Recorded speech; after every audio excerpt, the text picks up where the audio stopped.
to other plants, so it grows very fast, and you use the leaves in order to attach to almost any kind of surface. And also they have seeds also implemented with these little hooks, which can adhere to fur of animals and can be transported.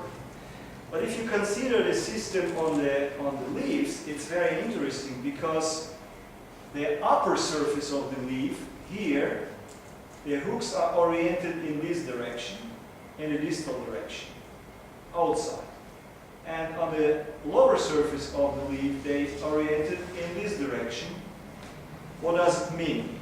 It means that if this plant is growing and the leaves overlap with the other leaves of other plants, then because of the movement of the wind, the leaves of this plant will always stay on the upper surface of the other leaves, because if they beneath of the other leaves, by oscillation, wind oscillation, they will always move in this direction by this ratchet system, and they jump on this surface and then interlock in this direction and will never move. So that's why by this anisotropic orientation of hooks on two surfaces, this leaf will always stay on the bright side of life.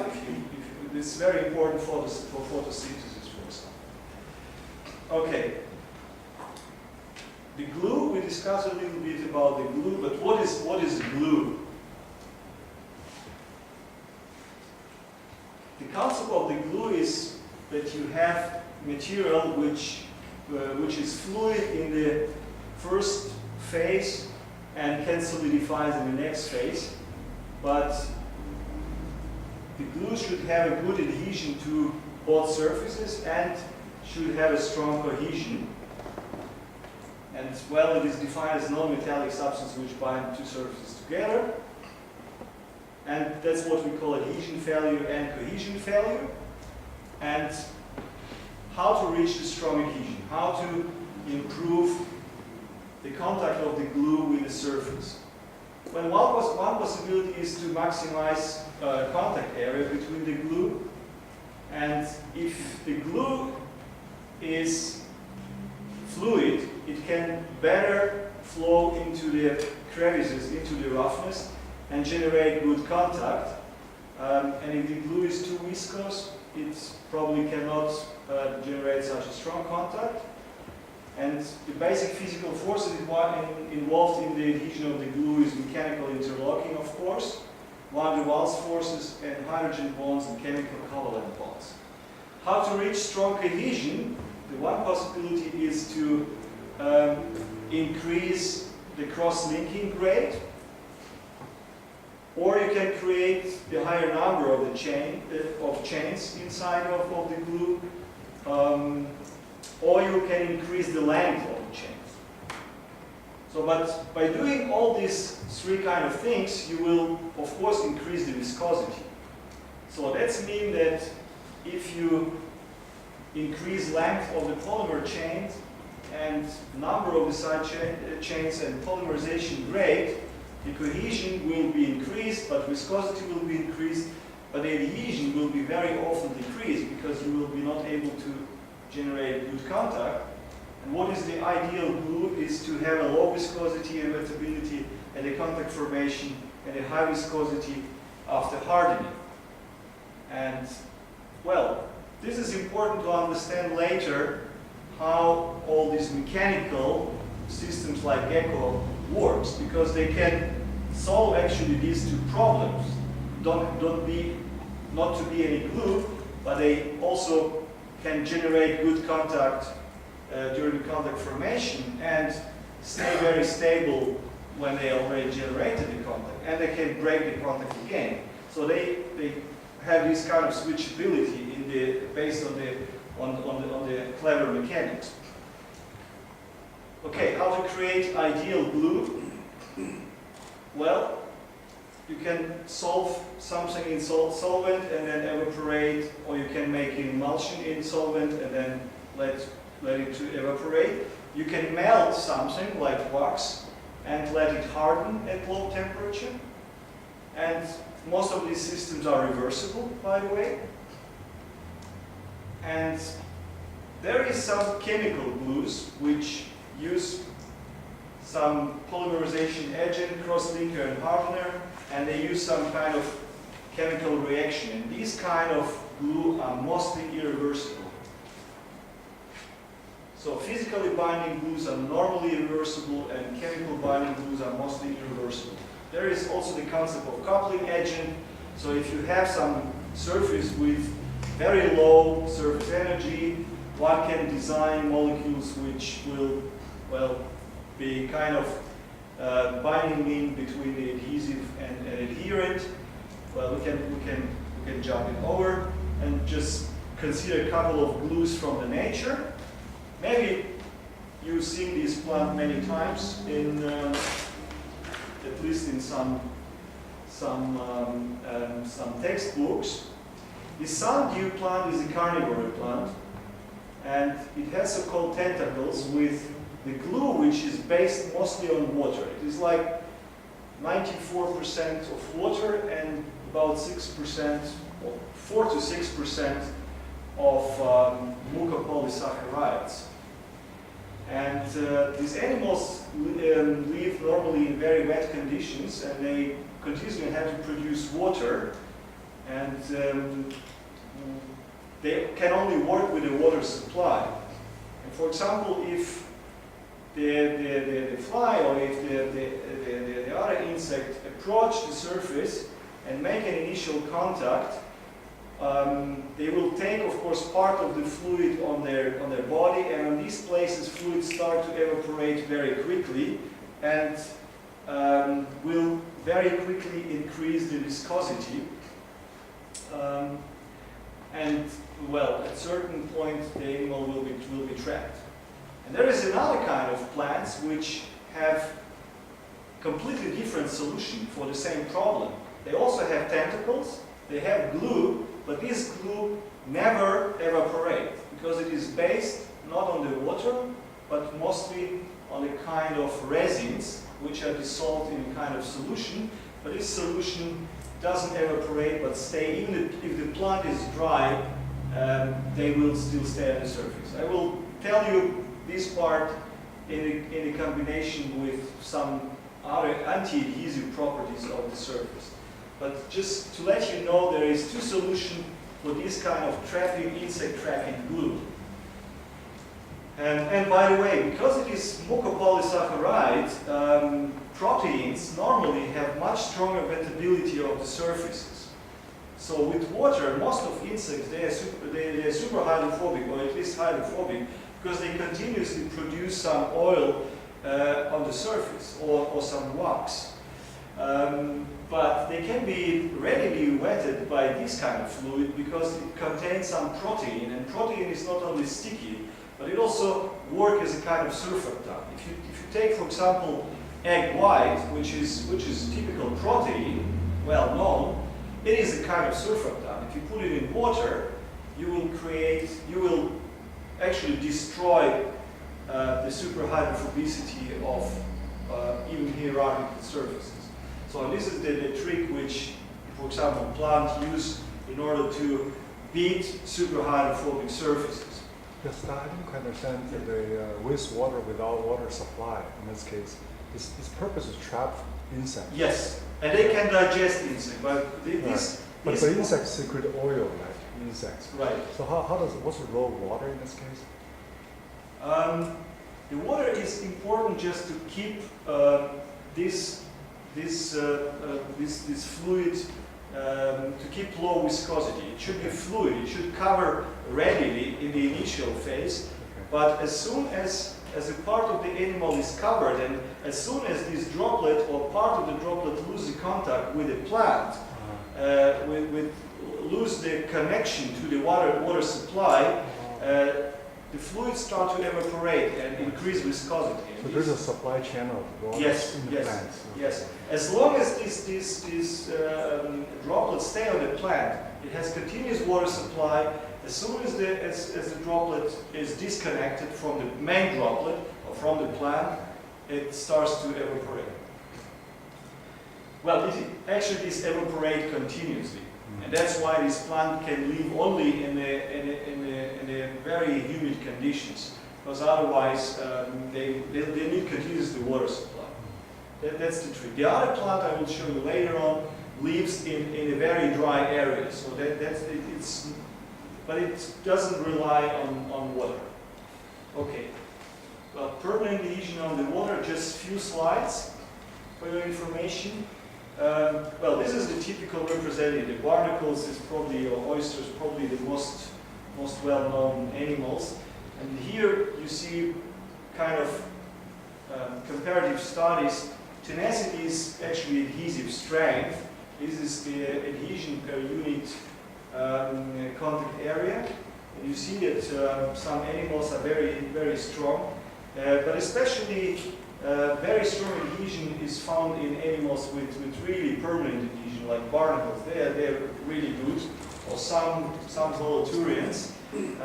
But some animals which have transitory adhesion or temporary adhesion, they have a pretty low adhesive strength. And this is, by the way, important because if we discuss the issue with the gecko, you will realize that, for example, gecko has not very strong adhesion, but it has many other qualities which are important for this particular application, or this particular function. So what you see here is the range of the adhesive strength is very strong. And the other issue is that all these animals, they belong to completely different groups. For example, this is some well, Cnidaria, what is the English name for them? Medusa?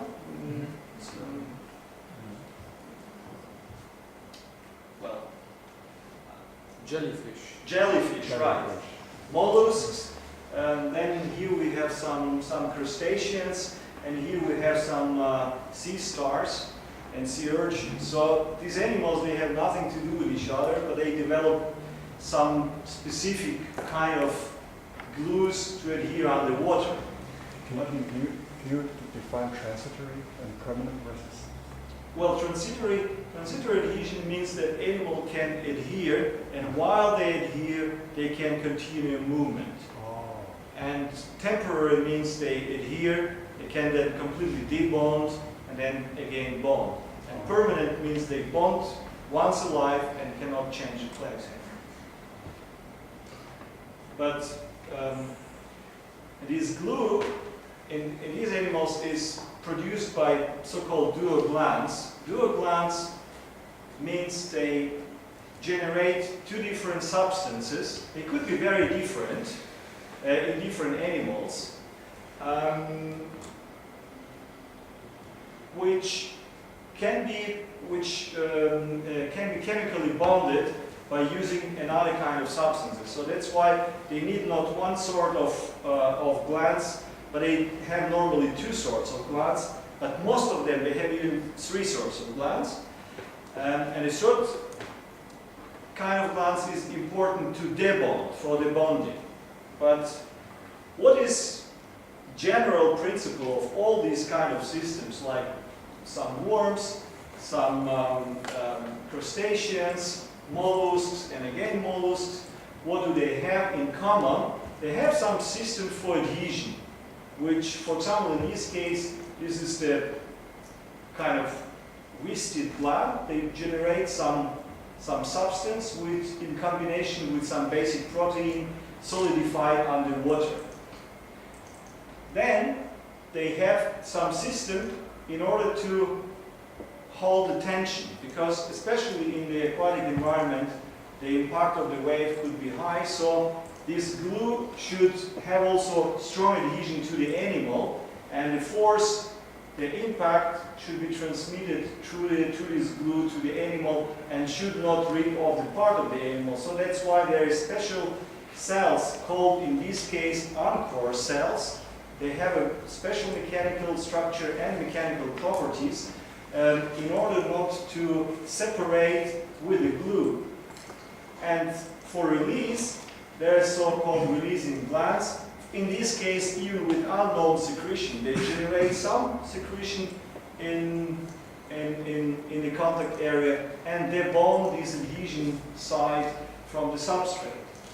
Well, in this case, There is also kind of protein glands, also duoglands, couple of them. There is some specialized muscles which generate some tension between the glue and the substrate. They have also specific mechanical properties. These tenon cares, they have a specific mechanical properties, and the release is done by some muscular peeling. And again, we have the same kind of principle. So there are some systems for adhesion, some system for release, and some structure which are provide some specific mechanical properties, some specific, force transitional properties. For example, if we speak about the business of mollusks, of course there is a glue here between this plaque and the substrate, but this glue, first of all, is generated not as a layer, but as a kind of foam-like structure. And there is, the food is designed in a way that there is a lot of collagen fibers packed in this area, and there is this specific thread which consists from several layers and is folded in this area, work as a kind of spring where probably the impact energy will be dissipated during the impact of waves. So in any case, it is not just a glue which is important, which is generated by two different glands, but also some tissues which connect the animal to the substrate. Well, another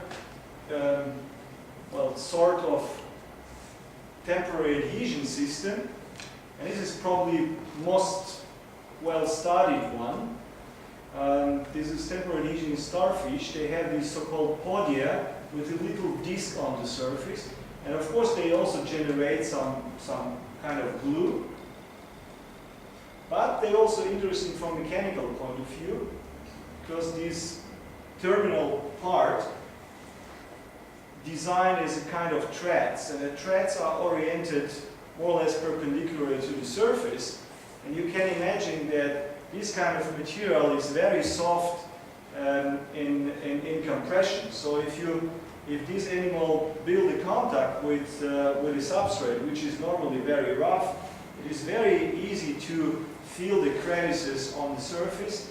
But if the glue is secreted in the contact between the pad and the substrate, this thread-like structure will, of course, bear a lot of tensile stress. So that's why, and you will see also that most of this system, independently on the animal groups, they always have a kind of thread-like or hair-like structures, because they can build a contact as a floppy structure, but they can withstand pretty strong tension. But in any case, this system is supplied by the glue, and the glue is secreted by, again, kind of duogland, by these S1 and S2 cells. When they discharge their secretion, it's solidified, and if the animal decides to break the contact, there is so-called neurosecretory-like cells, which generate some fluid which just break the contact. And that's why, if you observe the animal, the sea star or sea urchin walking on the surface, you always observed the footprint on the surface, which is of course a very costly way to adhere, because you have to continuously produce a lot of proteins. And the other disadvantage of the system, it is very slow. You need some time in order to build contact, and you need some time in order to break contact. So, but you can imagine this kind of animal, it is like chemical factory, continuously doing something chemical to bond and debond. So of course, definitely not like in the gecko. But most of underwater adhesive systems have a more or less similar principle, independently on particular chemistry involved. There is another possibility to have a glue-like systems. I wouldn't call it glue, but this is, for me, also from a mechanical point of view, is kind of glue principle. You probably know this plant, and this is kind of wine, which is used for decoration, for facade decoration. And they have these also kind of plugs on the tip of the branches. And these plugs, they consist of cells which are very floppy at the very beginning of the development. So these cells, they can just grow inside the crevices and generate very, very thin layer of the glue. Only 40 nanometer thick layer of the glue. But the important is that they can perfectly mirror the roughness of the surface. They just flow inside the surface, and as soon as they build a perfect contact inside the cell, they start to generate cellulose and lignin. They start to solidify the cells. And in the end, you have a kind of very strong mechanical interlocking between these single, well, conformed cells and the roughness of the surface. This is a kind of perfect match which solidified due to the generation of cellulose and lignin. So this is not real glue, but it works as a kind of glue.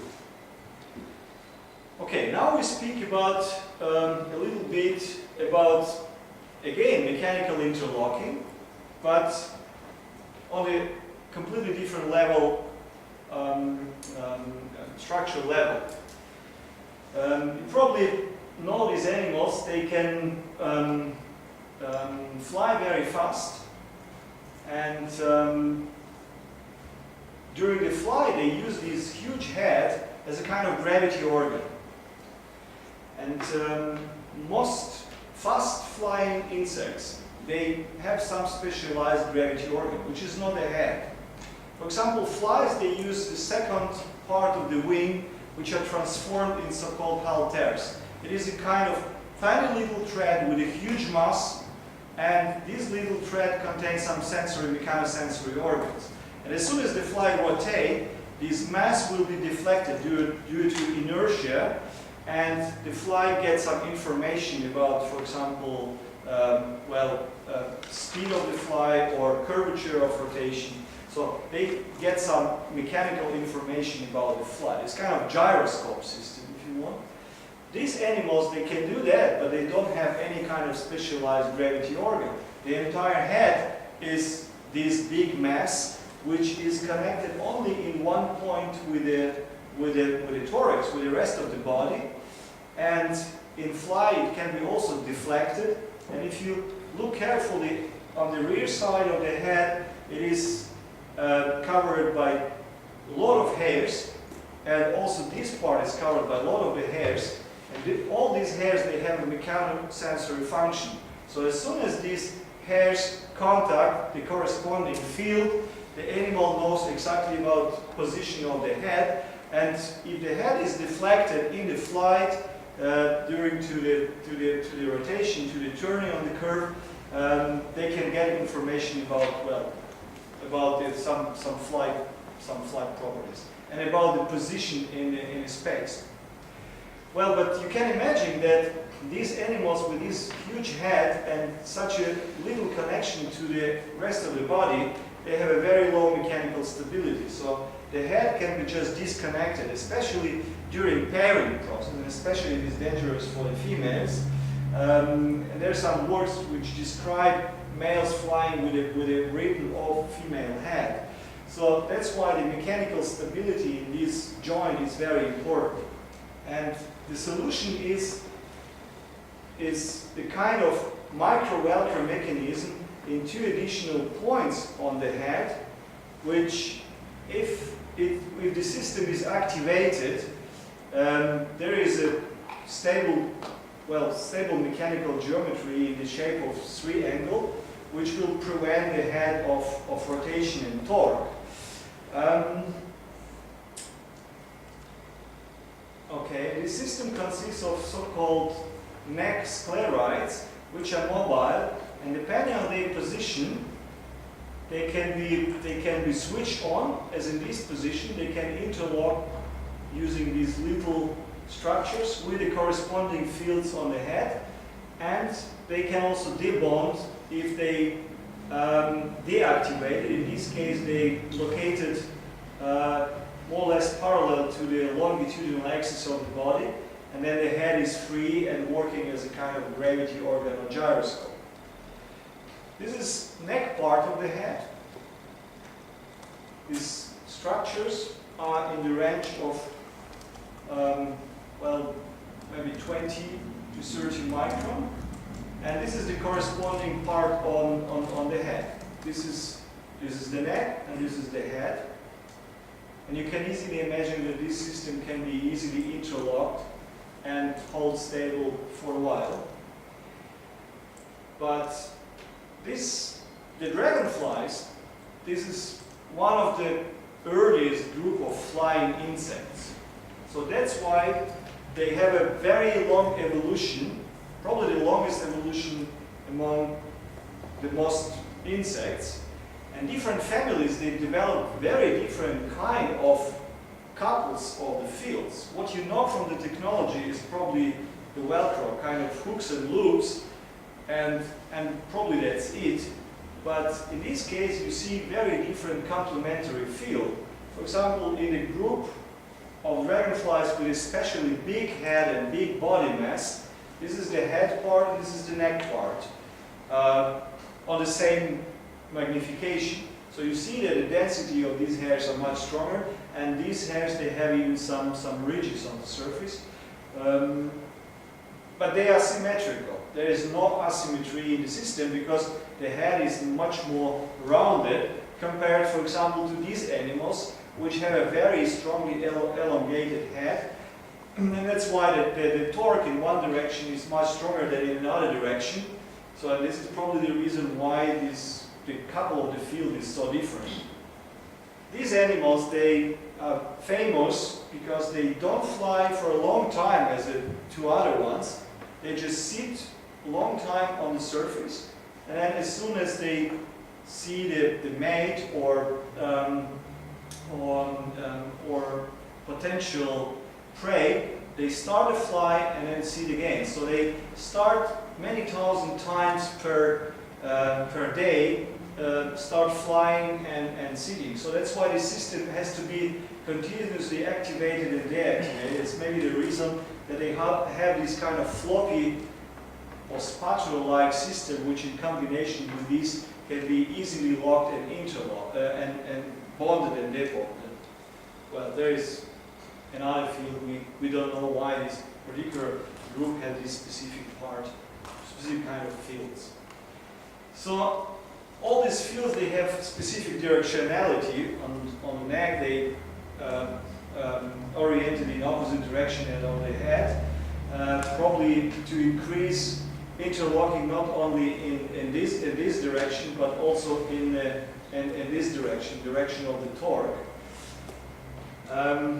And another interesting point with this particular system, that different groups within the dragonflies, they have a kind of similar evolution towards the basic type. They have no resting system at all, and there's some animals with pretty much diffused fields which are more concentrated in this group, and then we have a group of animals where the field is separated in two fields, and the orientation of structure in the upper field and lower field is different. So that's why we believe that in these kind of animals, head can be fixed in two separated points of the head for some reasons. We don't know for which reasons. Maybe I will stop at this place, and the next lecture will be on geckos and systems which can adhere to any kind of systems. And then we will speak about anti-adhesion of plants, and then maybe snake friction if we have some time. So maybe you have some questions.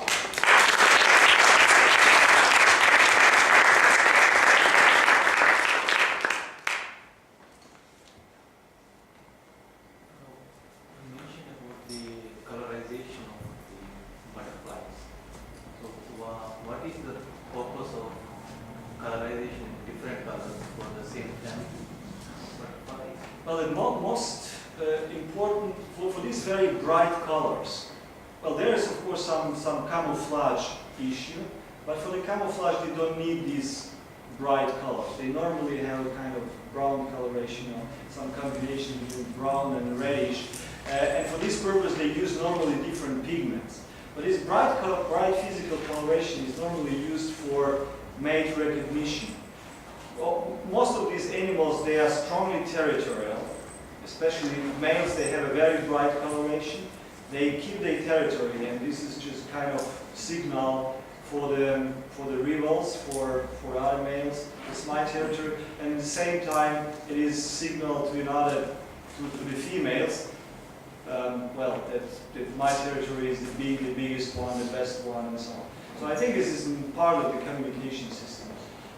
And so this colorization is basically coming from the pattern at the smaller scale. Exactly. Exactly. Or combination. Sometimes it's a combination of pattern and pigments. And I forgot to show there is another principle where there even some kind of mirrors is involved. There is a combination, for example, between colors created by thin layers and then kind of mirrors which collect light at certain distance. So this kind of system will have a especially bright coloration at certain distance of observation. So, but this is mostly physical coloration, only the structure. But sometimes it is a combination between structure and some beams. So this suggests that by using this patterning technique, we can generate microelectromechanical systems where we need some kind of coloration. Right. Well, first of all, you can also use it for changing colors depending on certain differences in the physical environment. If you imagine, for example, there is some beetles. I don't show them here. If they are alive, they are green. They are metallic green. But when they're dead, they have a bluish coloration. So if you freeze them in different conditions and observe the thickness of the layer in the cryoscanning microscope, you see that the layer are shrinking when it's dry. So you can even by using spectrometry, you can detect the moisture content. So that's why you can also design artificial systems that have multi-layers, and by shrinkage or swelling of layers, you can change the color. I think it is possible. Yes, I'm a little bit sort of puzzled by your telling me in the ocean, for these ocean animals, they keep continuous secretion of adhesive and de-adhesive fluids. So what is the principle? Why does evolution always adopt this strategy? This is a general principle. Yeah. If it's adopted one species, I can understand, but there's some advantage to that or not? I'm afraid to adhere underwater is really difficult, because you have to get water outside of the contact. So by using purely mechanical principle, It doesn't work. like gecko, it will be definitely very But what about suction cups? Well, of course there are some suction cups, but suction cups are really good for temporary adhesion, but not for the long-term adhesion. Okay. So, So for example, the jellyfish thing is a temporary, right? But yet it's still. yeah. Well, some animals. Well, they're a really different strategy. Animals which stay in place for a longer time, they, of course, it is probably much cheaper to generate even large amount of glue, and then completely abandon that. For example, mussels, they can change the plate, but they have to abandon all this kind of glue. But they do it maybe once in a month or something.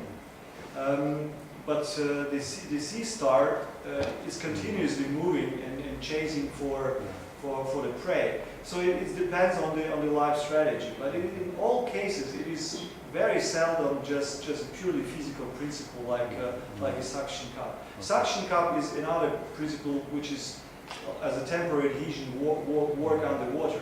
But this kind of gecko-like adhesion or insect-like adhesion, just purely mechanical adhesion, doesn't work underwater.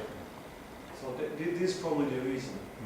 Well, there are some new developments. So if we speak about this specific fish, I showed in one of my slides, these patches, they have a real nanostructures. They're not only big patches, but there is hierarchical structure in form of thin filaments.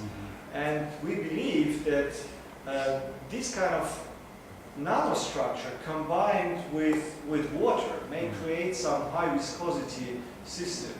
You can probably, by combination of fluid and nanostructure with a high density, you can probably generate very viscous system, like a scotch tape even, because the water is trapped between the nanostructure, and maybe you can also generate kind of additional viscosity to hold the suction cup underwater.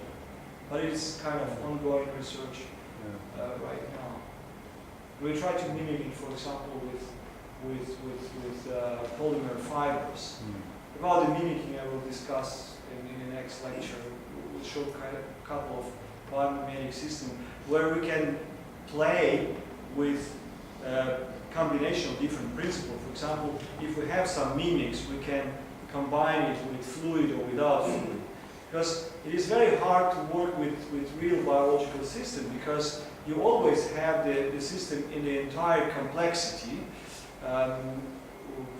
You cannot split it in the principle. But if you have a mimic, you can play different kind of combinations. So, are you aware of any insects or any animals which have very high transparency because of the patterning in their structures? Okay, the high transparency. I mean, yeah, Right. Right, there are some insects with really high transparency. This is a good question. But probably the most important part of the insect body which is required to be transparent is the eye, is the lens.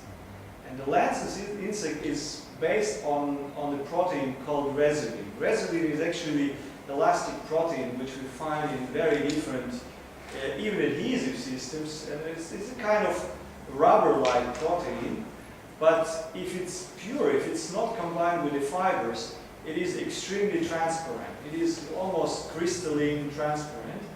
And the insect eye, they also contain this protein, which is normally used for purely mechanical properties, but in this case, it has a very important optical role.